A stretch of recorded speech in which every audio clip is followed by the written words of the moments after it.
तर वडीलधाऱ्यांनी असं काही बोलल्यावर तळपायाची आग मस्तकात जाणार नाही का असा सवाल अजित पवारांनी केला। शरद पवारांच्या सुनेत्रा पवारांबद्दलच्या विधानावर अजित पवारांनी ही प्रतिक्रिया दिली। सून येऊन 40 वर्ष झाली तरी परक मानलं असं अजित पवार म्हणाले। काल परवा प्रतिभा काकी प्रचाराला दिसल्या तेव्हा डोक्याला हातच लावला असं अजित पवार म्हणाले। 40 वर्ष एखाद्याच्या घरामध्ये सून येऊन तिला परकी मी कधी मानलं नाही। ती शेवटी घरचीच झाली, परंतु काही जण परकी मानतात।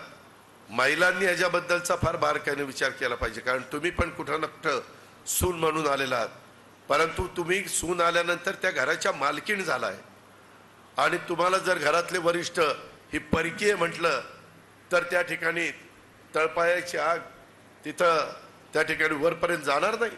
त्या काळामध्ये फक्त फॉर्म भरल्यानंतर शेवटची सभा व्हायची, इतर मान्यवरांना फिरावं पण लागत नव्हतं।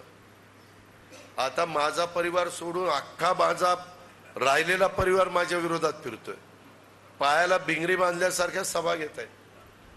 त्याच्या संदर्भात काही बोलतायत, ठीक आहे, तो तुमचा अधिकार आहे, परंतु कधी अरे तुम्ही डुंकून बघितलं नाही प्रचाराला। काल परवा तर प्रतिभा काकी प्रचाराला आला, मी तर कपाळालाच हात मारला। काकी पण 90 पासून कधी प्रचाराला आलेल्या तुम्ही बघितल्या नाही, मी पण बघितल्या नाही।